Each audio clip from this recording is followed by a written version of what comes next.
Hi friends, today we are going to discuss about mapping variable in out, how to pass in out values across the session using the task flow.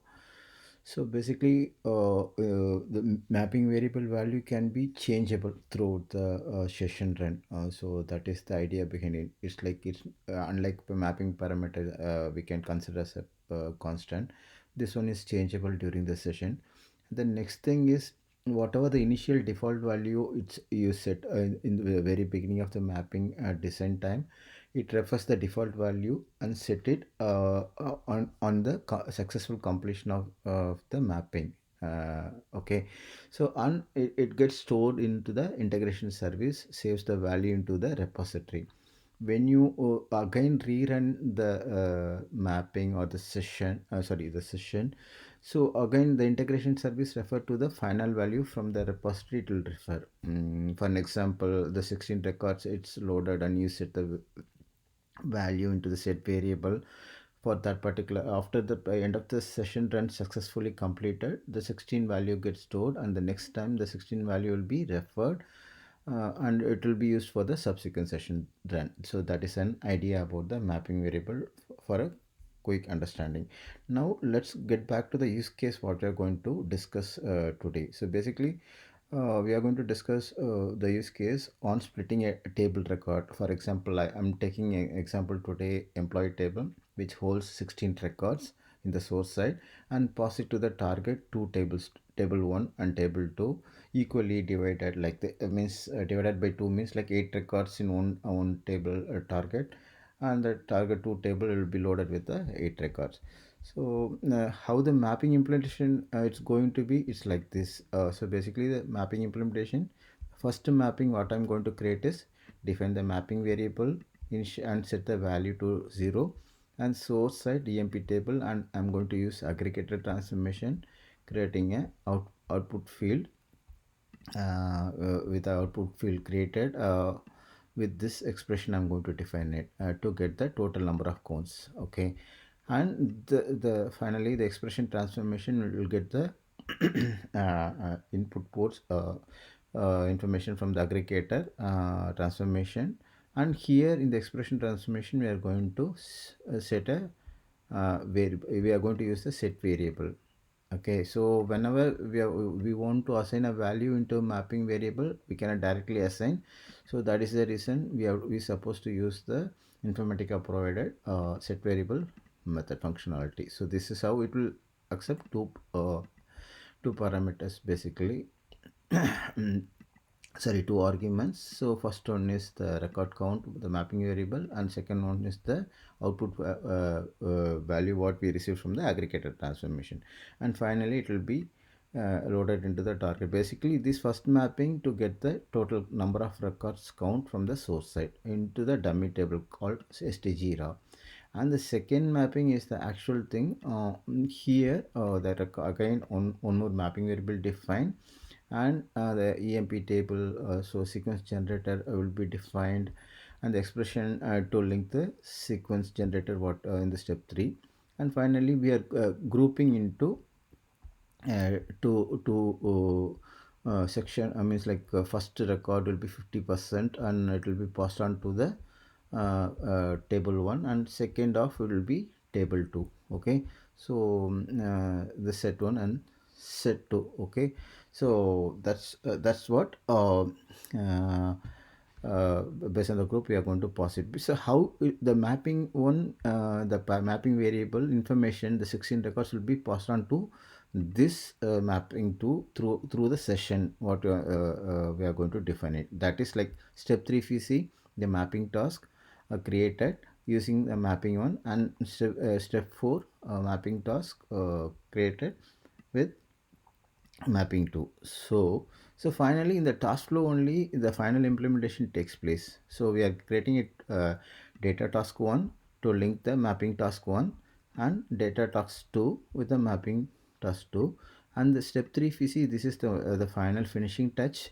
So basically we are going to assign the mapping variable what we have record count new in the data task 2 with the value of record count. So basically it will The 16 what you're going to receive it from the mapping one will be assigned to the record count new. So with that result, what will happen when it execute the mapping in 2, it will go and finally in the router side it will check for the record count 16 divided by 2.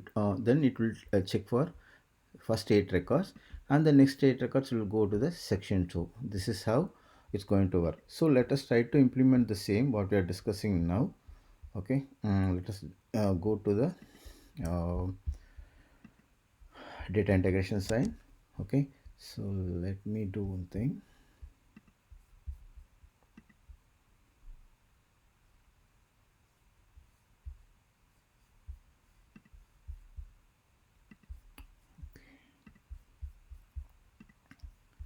Create a mapping first.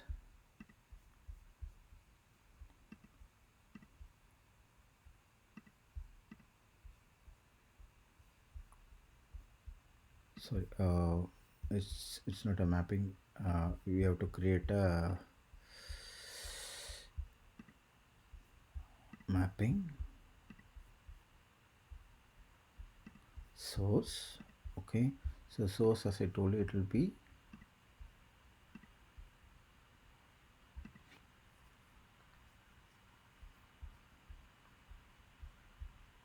EMP table.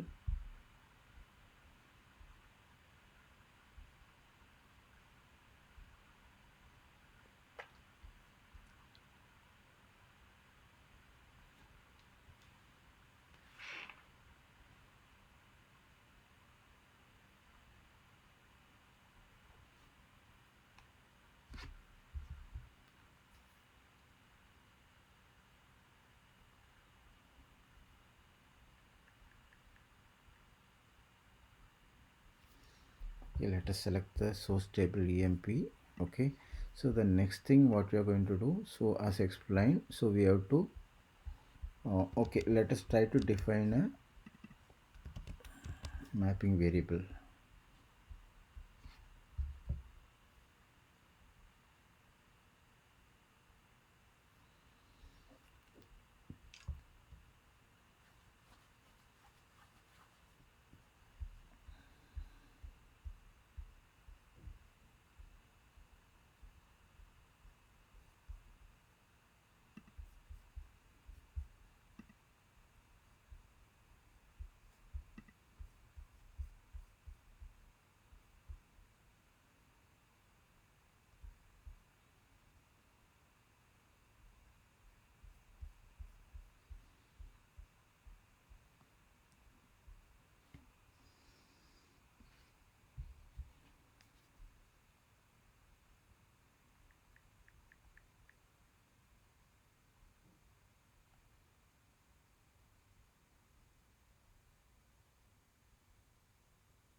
Okay, so now let's try to create a parameter. Okay, so the parameter we can define, as I told, it will be default value 0 here, and the next thing is we'll create a aggregator transformation. Okay,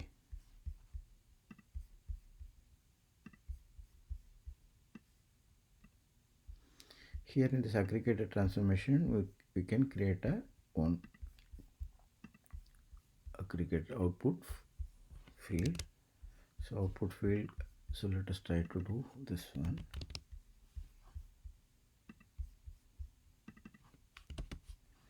Okay, and make it as data type integer and its count of emp number.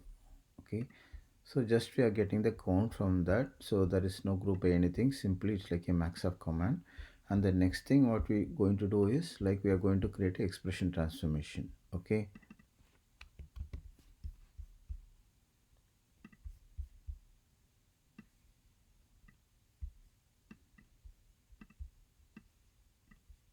so here in the expression transformation we are going to create a variable. So the variable will help to set the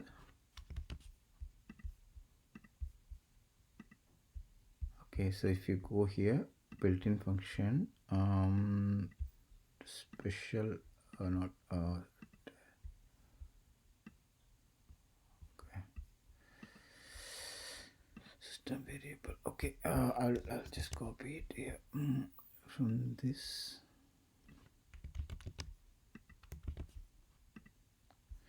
Validated. Okay, so the next thing is after that target. Okay,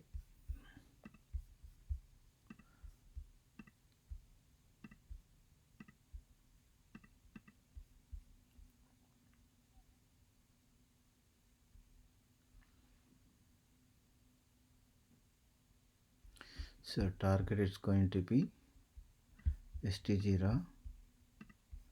So I'm just ensuring truncate target to clean up every time when I running.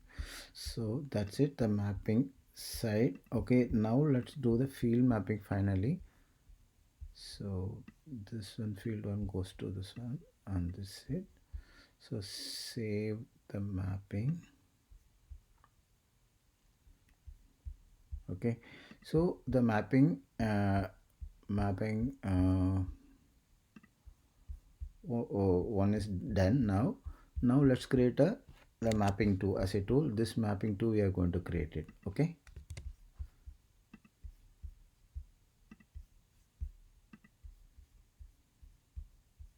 so source again, emp table here.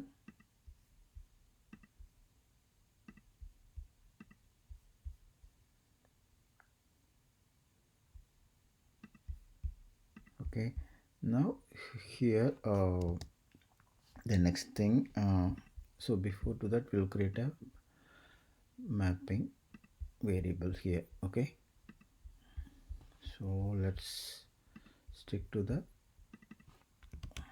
okay, so now set a default value. Then the next thing is we'll create a sequence generator. Okay, so sequence generator. Okay, so and change the property, so there is no input coming in, so change the property. And the next thing is we need to create a expression transformation to link it. Okay, so expression transformation, so I'm going to delete this one and link it from the source and link the sequence generator as well. And the subsequent thing we are going to okay, so then the next part is we are going to define a router transformation. So here only we are going to categorize two groups. Okay, so let's try to do that.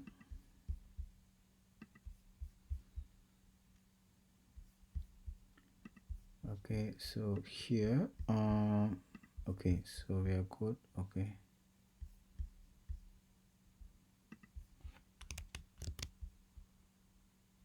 record new.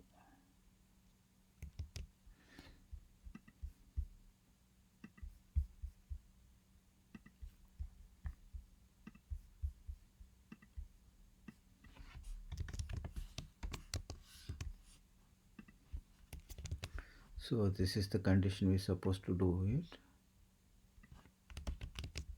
Okay, so you can click it here. Oh sorry, you can create advanced and define the filtration like this and validate it.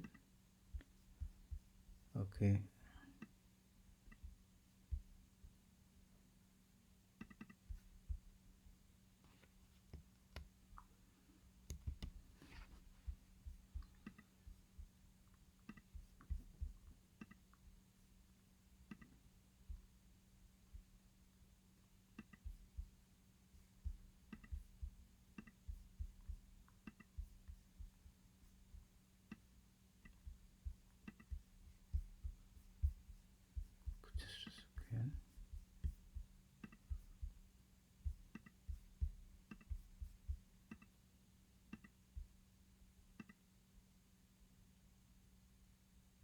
Okay. Okay, let's go back to 14 again. Okay, so here, okay, now let's double check that. Okay, all the fields are there. Okay, next file is the sequence, next file is there. Okay, fine. And the router transformation. Okay, so what's going on here? The set one.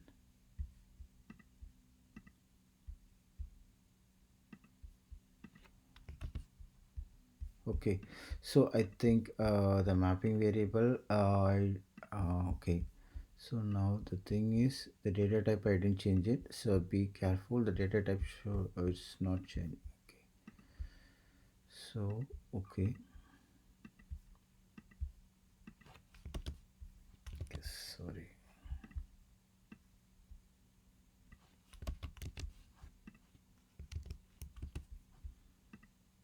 So validated.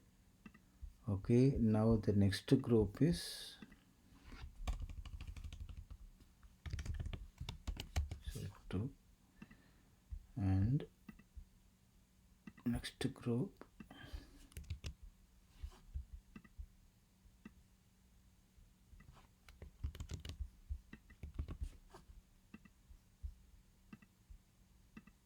Okay, so two groups have been created, so this is the first 50% of the record it will be captured and the next 50% of the record will be captured.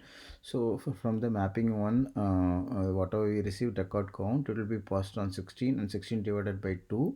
So with the running number, first 8 records and next 8 records will be considered. So now the target one you will define. Okay, so from the target table we have a table called EMP stage EMP rec 1. So I already have it. Okay, so again here also I'm ensuring that truncating the target before loading into that. So and if we can do the mapping here, smart mapping. So the mapping is done. Now let's try to create one more instance. Okay, so okay, and here target one, let us try to map the other table. Okay, let's change the table to rec 2. Okay,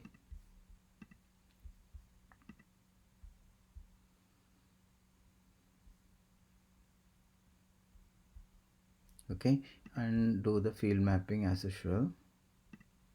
Okay, so now the mapping is almost ready. Save the mapping. Okay, mapping is valid. Now let's try to create a mapping task. That is nothing but the session, what you call it in the Power Center. So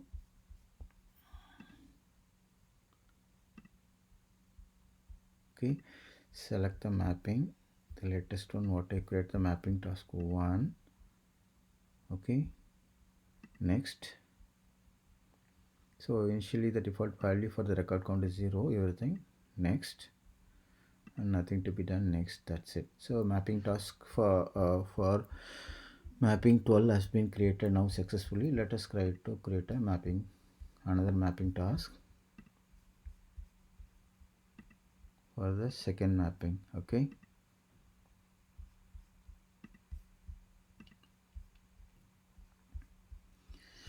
okay, okay, that's it. RecCountNew, fine. Sequence number, that's fine, 1, and finish it. Okay, so now the interesting part is we are going to create a task flow, that is nothing but the workflow, what you call it in Power Center.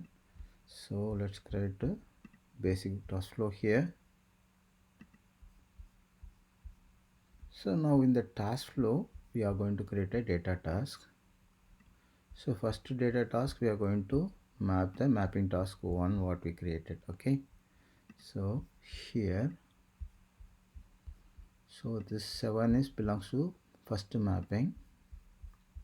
Okay, don't do anything here, let us leave it as it is. Now let's try to create data task 2. Okay, so unselect the mapping task. Okay, so now here if you want to change the name of the data task meaningful, you can do that, like for example, um, get count.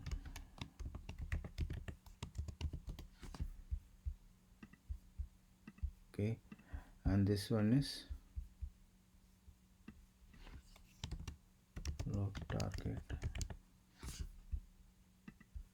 Okay, so here this input fields, what you see here is here only we are going to define it. Okay, just a second.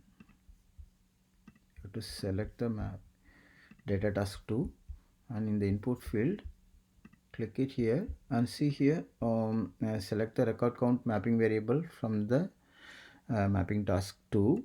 Okay, now here in this case you have to change, in the record count new of the mapping task 2 we are going to assign the mapping task 1 variable. Okay, uh, so see here in out parameter,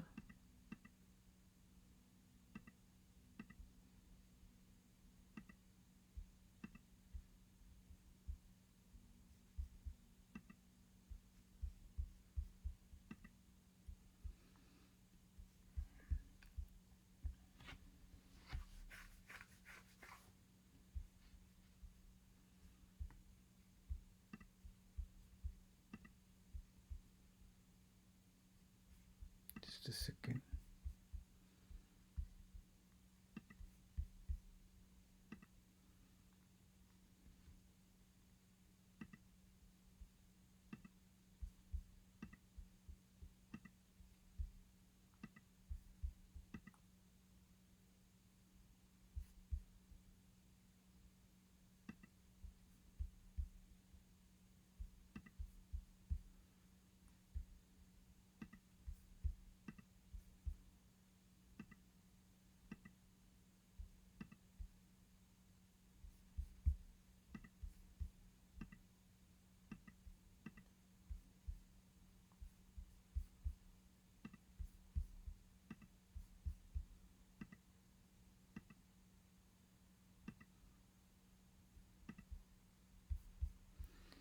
So let's try to create a new task flow. Since there is a data type mismatch in the mapping task, I want to double sure that.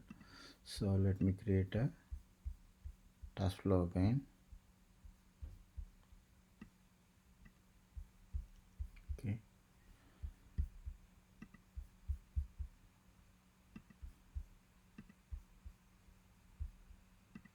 So mapping task 1 assign it, and data task 2.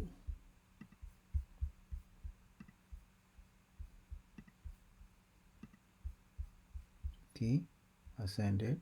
So now you can define the name if you want, like I mentioned, count and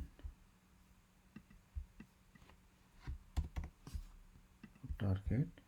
So here in the load target side, the task mapping task 2, we can assign the input output mapping variable. Okay, so this is the one, and we can change it to field. Okay, from the get count. See here the data type mismatch, that's why I could not assign it before. So be careful, the data type has been taken care of everything. Now save the task flow finally. So you can publish the task flow, then run the task now finally. So let's try to see it here. So from the task flow you can see the subtask.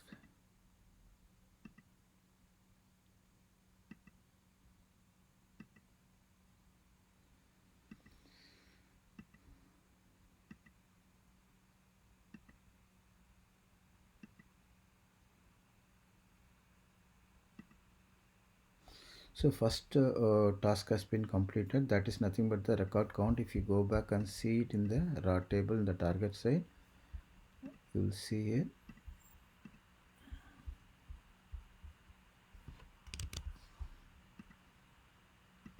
Now the second mapping task is running, which is nothing but this is actually divides the records into first 50% into target 1 and second 50% into the target 2.